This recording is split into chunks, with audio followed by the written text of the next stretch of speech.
Resilience isn't built in moments of stress. You have to build it before the stress actually arrives.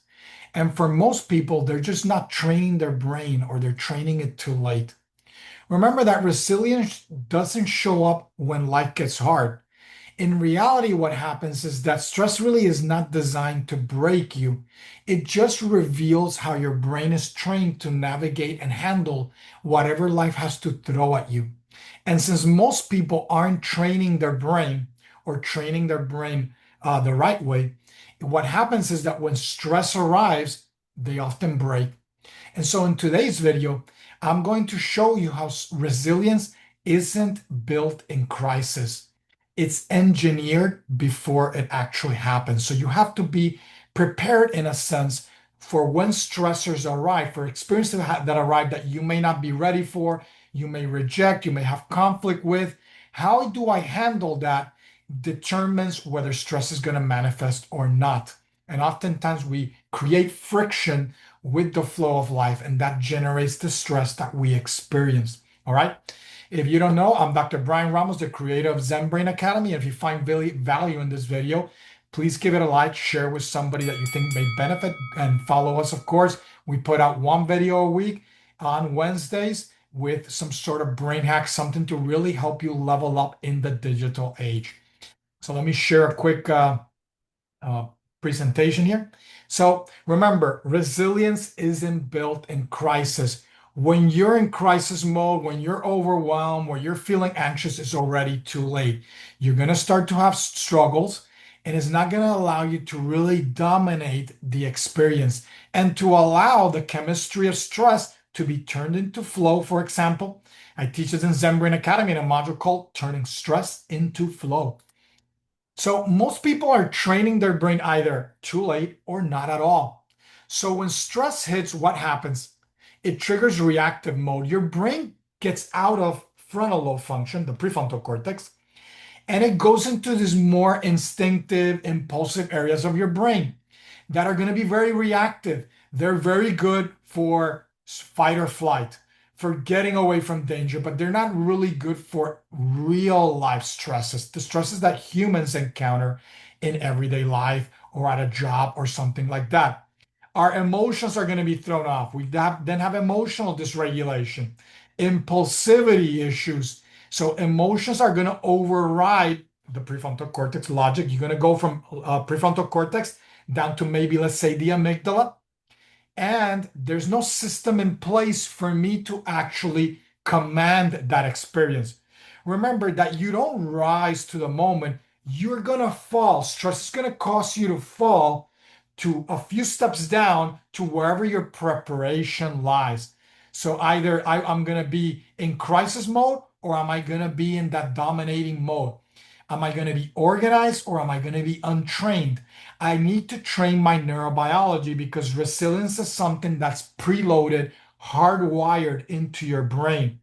It is not luck. It's not personality. If you're falling apart because there was a stressor, it's not weakness. It's about training your brain for success when that stressor arrives. So remember, resilience equals a regulated nervous system, trained prefrontal cortex, trained working memory, trained attention. And one thing that when I was at Yale, my thesis advisor at that time would always say, if you, and we wrote about this in an article, is that if you're encountering stress, if you're walking, let's say, and it's a dangerous area, in your mind, if you rehearse what you would do if that stressor were present, if how am I going to react if somebody's going to grab my purse, let's say, or come at me, the steps that it would take for me to get away from that stressor or that dangerous event, if I rehearse it when the event actually happens, allows me to execute much better. And so training is integral, and it's something that I want to emphasize in this video. If I train my brain, it will allow me to react in a more ideal way. So remember, resilience is preloaded. I need to train my brain, train my prefrontal cortex. That will then trickle into more automatic areas and allow me to execute better in the here and now. So remember, if I have that resilience architecture, it's going to have certain ingredients: realistic optimism, which I'm going to discuss, the ideal connection, attentional control.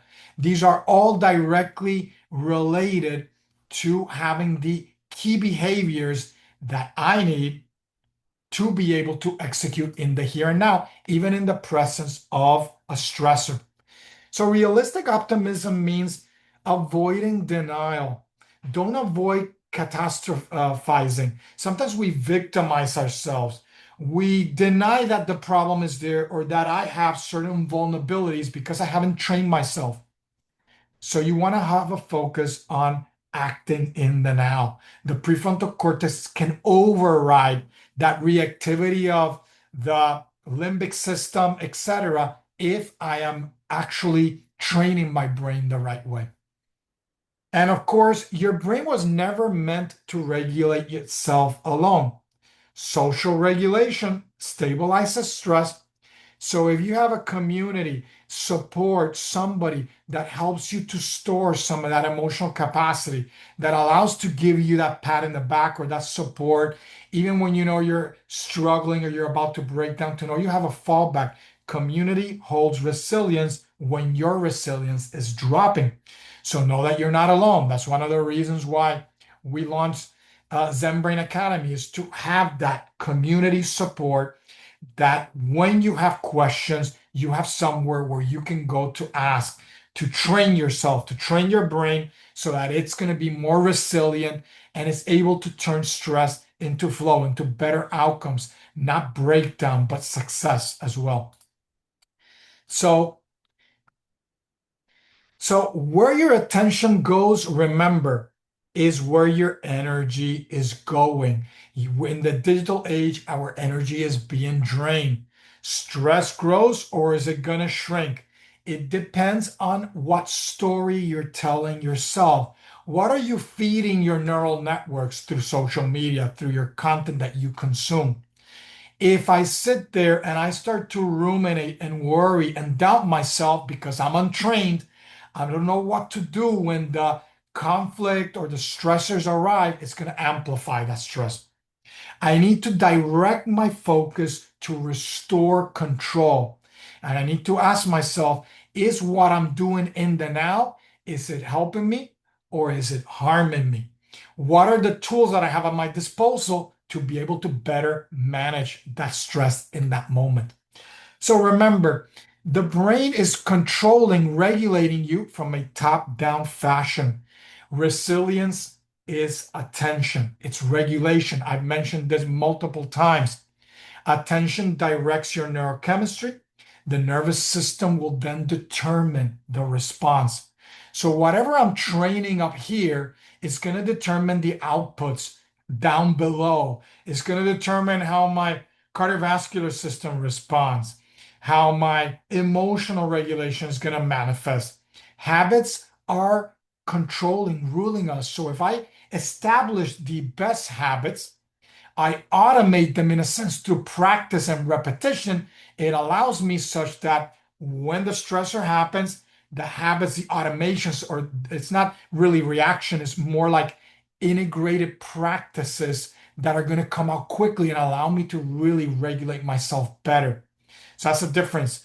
It's something that I'm preemptively doing to prepare for what's going to come, because life is going to throw you curveballs all the time.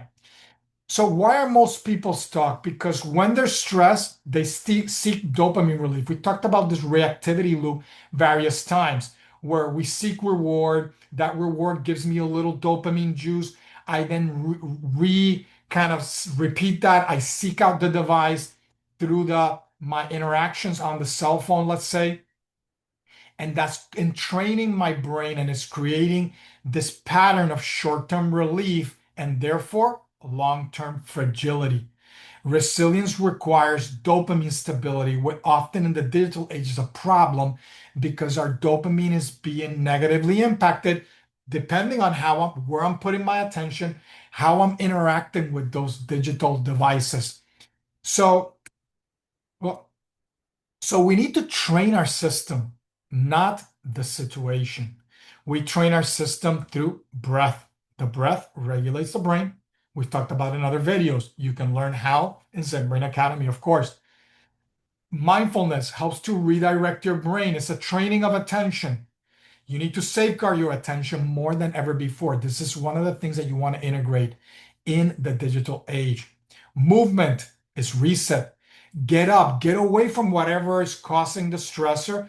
This is kind of why the stress response called the fight or flight, flight meaning movement, running away. You shouldn't be running away from the problem that you have, but sometimes we need to step away so that we can recenter ourselves, reset, allow ourselves to view the problem from a different perspective, allow blood flow to go back to the brain rather than be seated and allow the energy to stagnate. And then I can come back and attack the problem in a better way. And of course, nature contact, which is very restorative. It has a code that's very good for our nervous system, and we often also don't get in the digital age. These are the four ingredients or pillars in Zen Brain Academy that you need to be successful, more productive, healthier, sleep better, etc. in the digital age. So if I focus on this checklist, the breath, enhancing my focus, putting down my phone, taking breaks, connecting with people, having a support network, a community I can rely on, experts that I can rely on to ask questions, then I can design resilience into the very fabric of my everyday living. It's not something that's going to happen overnight. You have to build it through repetition. You strengthen through exposure to stress in small doses, as I teach in Turning Stress into Flow module. And that allows you, if you expose yourself in smaller doses, not to break down. You maintain it through regulation, and you can try 2-minute breath reset. You can have attention check-ins, movement resets, reduce digital overstimulation. So, for example, in this case, what you want is you want to recognize where your limits are. And oftentimes we don't do that. Step away from the digital device. Get some stretching, some movement, and go spend time with someone. Get outside, get some contact with nature, do some breathing, mindful, etc. Do this throughout the day in intervals so that you don't steadily break down, and that leads to problems, which is what often people don't realize is that the habits that they're doing are what are kind of in a sense doing away with them over time. So remember, you want to train the system, not just be a reactive individual. And in Zen Brain Academy, you're going to learn how to stabilize your dopamine, retrain your attention, retrain your prefrontal cortex, which is what makes you human, which is allows you to be productive in the now. Train or regulate your nervous system and have sustainable resilience. You don't have to wait until stress occurs. Train resilience. Train the system that will prevent you from breaking down when stress actually does occur. I hope to see you on the other side. You can try Zen Brain Academy for free for 2 weeks. I'll see you on the other side. Take care. Stay Zen.